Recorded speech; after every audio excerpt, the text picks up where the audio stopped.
আসসালামু আলাইকুম। দেশ বাংলা ইলেকট্রনিক্সে আপনাদের সবাইকে স্বাগত জানাচ্ছি। এটা বিশনের একটা চার্জার ফ্যান। সমস্যা হয়েছে, এটা ডাইরেক্ট হয়ে গেছে। বিশনের এই মডেলের ফ্যানগুলোতে মাঝখানে একটা মেইন সুইচ থাকে অন অফের। এই সুইচটা অন করার পরে পাশেই স্পিড কমানো বাড়ানোর জন্য দুইটা সুইচ থাকে, যেগুলো প্রেস করে ফ্যান চালাইতে হয় এবং স্পিড কমানো বাড়ানো যায়। তো এই ফ্যানটার মাঝখানের সুইচটা প্রেস করে উপরের সুইচটা না চাপ দিয়ে ফ্যানটা চলতে শুরু করে। তার মানে এটা ডাইরেক্ট হয়ে গেছে। এটার আরেকটা সমস্যা হয়েছে, এটা চার্জারে লাগাইলে কোনো সুইচ অন না করলেও ফ্যানটা চলতে থাকে। মানে এটা চার্জারে প্লাগ ইন করার সাথে সাথেই এটা চলতে শুরু করে, এবং যদি মেইন সুইচটা বন্ধ থাকে তবুও চলতে শুরু করে। আমি যদি আপনাদের একটু চার্জারের লাইনটা লাগাইয়া দেখাই যেটা আসলে কীরকম সিমটম করে। তো আমি চার্জারের লাইনটা লাগাই নিলাম, প্লাগ ইন করে দিচ্ছি। এই যে চার্জারের লাল বাতিটা দেখতে পাচ্ছেন, এটা জ্বলতেছে। তো এটা চার্জারে প্লাগ ইন করলেই সাথে সাথে ফ্যান ঘুরতে শুরু করে। মেইন সুইচটা কিন্তু অফ করা আছে, মাঝখানে মেইন সুইচটা অন করলে সবুজ বাতিটা জ্বলবে। সবুজ বাতিটা বন্ধ আছে মানে হইলে মেইন সুইচটা বন্ধ আছে। যে আমি অন করে দিচ্ছি, দেখেন সবুজ বাতিটা কিন্তু এখন জ্বলতেছে। আবার এই যে অন করে দিচ্ছি, জ্বলতেছে। অফ করে দিচ্ছি, অফ হয়ে গেছে। ফ্যান কিন্তু তার গতিতে চলতেছে, তার কিন্তু থামাথামি নেই। এটা খুলে নিছি। এখন আমরা সার্কিটটা খুলে বের করে নিব। প্রথমে কন্ট্রোলার সার্কিটটা খুলব, তারপরে চার্জার সার্কিটটা, দুইটাই খুলে আলাদা করে আসলে ফাইন্ড আউট করার চেষ্টা করব যে কি কারণে এরকম হইতেছে। আমার খুব সন্দেহ হচ্ছে যে এটাতে কোনো ট্রানজিস্টার খারাপ হয়েছে। মূলত এই ফ্যানগুলোতে কিন্তু সুইচিং করার জন্য ট্রানজিস্টারই ব্যবহার হয়, আর কন্ট্রোল করার জন্য কন্ট্রোলার আইসি থাকে। আগের ফ্যানগুলো অবশ্য ম্যানুয়াল ছিল, ওগুলো ওই যে বাটন সুইচ ছিল, একপাশে ধাক্কা দিয়ে অন অফ করা যেত। কিন্তু এখন যে চার্জার ফ্যানগুলো বাজারে আসতেছে বিশনের, ওয়ালটনের বা অন্যান্য ব্র্যান্ডের, এগুলো অধিকাংশই ডিজিটাল হয়ে গেছে। কোনো কোনো ফ্যানে রিমোটও থাকে, এগুলো কন্ট্রোলার আইসি থাকে, ট্রানজিস্টার থাকে, মুসফেট থাকে। তো আমরা এটার ভোল্টেজটা দেখে নিব মেইন অন অফের সুইচে।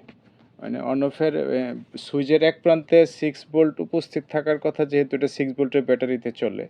অন্য প্রান্তে ভোল্টেজ থাকবে না। তারপর আমরা যখন সুইচটা অন করব, দেন এই পাশের ভোল্টেজটা সুইচিং হয়ে ও পাশে চলে যাবে। তো আমাদের এই পাশে 6.47 ভোল্ট আছে, এই পাশে 6.32 ভোল্ট আছে। তার মানে সুইচিং করার পরে এই যে ফ্যানটাও কিন্তু ঘুরতে শুরু করছে।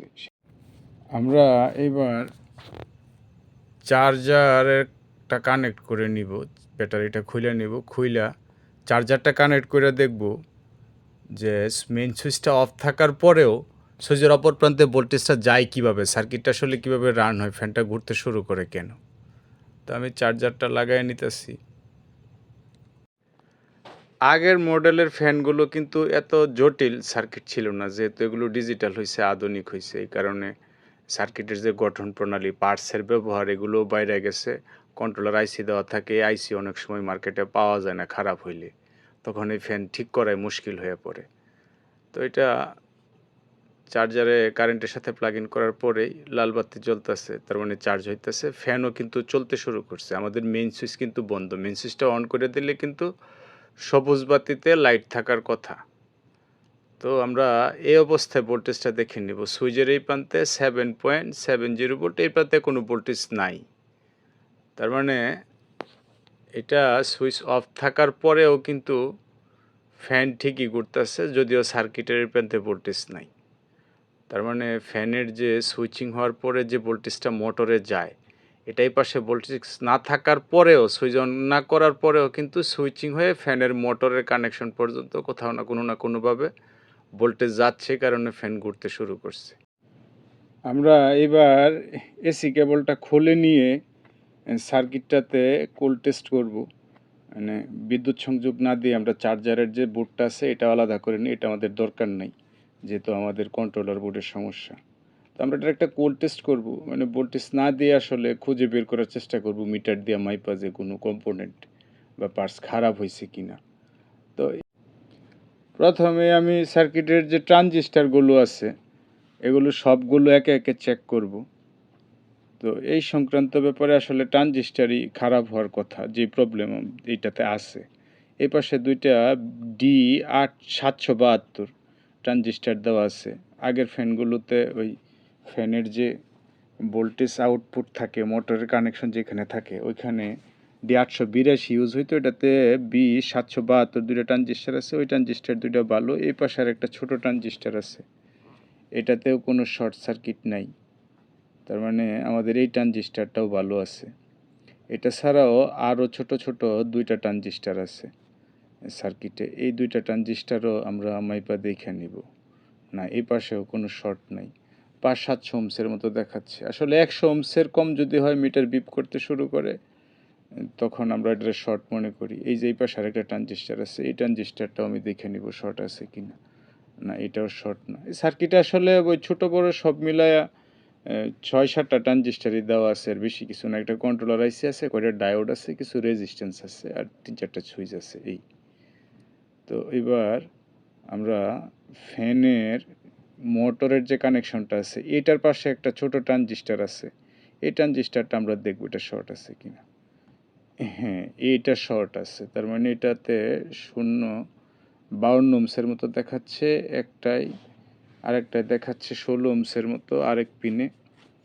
তার মানে মিটারেও বিপ করতেছে, যদিও আপনারা সাউন্ড শুনতে পাচ্ছেন না, কারণ আমার এখানে আমি যখন ভিডিও করি প্রচণ্ড নয়েজ থাকে। এই নয়েজ যদি সহ আমি ভিডিও আপলোড করি, এই ভিডিও কেউ দেখবে না বিরক্তির কারণে, একেবারে কান ঝালাফালা হয়ে যাবে। এই কারণে আমার আসলে ভিডিও কইরা তারপরে ওইটার ওই অডিও রিমুভ করে আর নতুন করে ভয়েস ওভার করে ভিডিও করতে হয়। এটা একটা ঝামেলা আর শ্রমও বেশি লাগে। তো এই ট্রানজিস্টারটা যেহেতু শর্ট আছে, আমরা এটা সার্কিট থেকে সাকার দিয়ে উঠায় আলাদা করে নেব। আলাদা করে তারপরে আবার এটা আমরা মাইপা দেখব। অনেক সময় সার্কিটে লাগানো অবস্থায় কম্পোনেন্ট মাপলে এটার আসলে সঠিক ভ্যালুটা পাওয়া যায় না। তো আমি সার্কিটটার থেকে ট্রানজিস্টারটা আলাদা করে নিচ্ছি।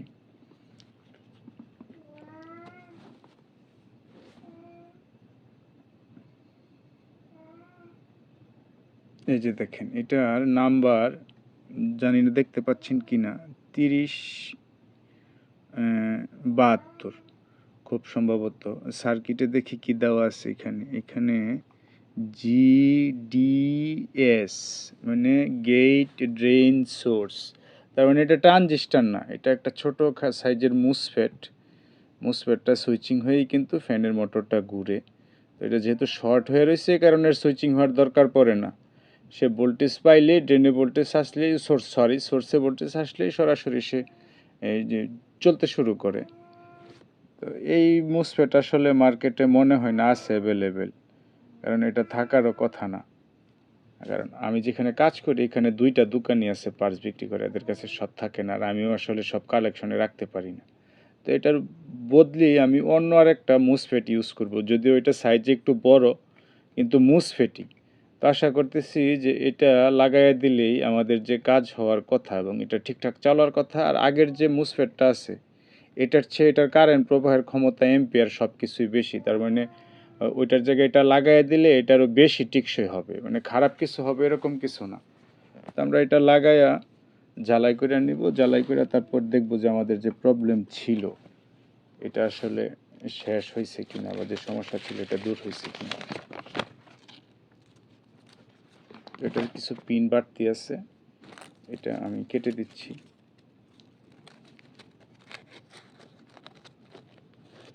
আমি আশা করতেছি যে এটা মুসফেটটা লাগানোর পরে আমাদের যে সমস্যা ছিল এটা আসলে সলভ হয়ে যাওয়ার কথা। তো আমরা প্রথমে ব্যাটারিতে কানেক্ট করে দেখব যে আগে মেইন সুইচটা অন করলে যে ফ্যান চলতে শুরু করতো, এই সমস্যা আছে কিনা। না, মেইন সুইচ অন করার পরে তারপরে স্টার্ট সুইচ অন করে প্রেস করলে ফ্যান চলতে শুরু করে।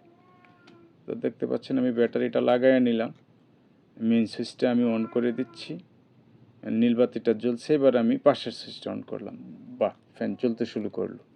তার মানে তারে কিন্তু এখন সে নির্দেশনা দিলেই চলে, অটোমেটিক চলতেছে না। মাঝখানের সুইচ বন্ধ করে দিলে বন্ধ হয়ে যাচ্ছে। আগে কিন্তু মাঝখানের সুইচ অন করলে, এই যে দেখেন অন করছি, জ্বলে নাই, কিন্তু পাশের সুইচ প্রেস করার পরে চলতেছে।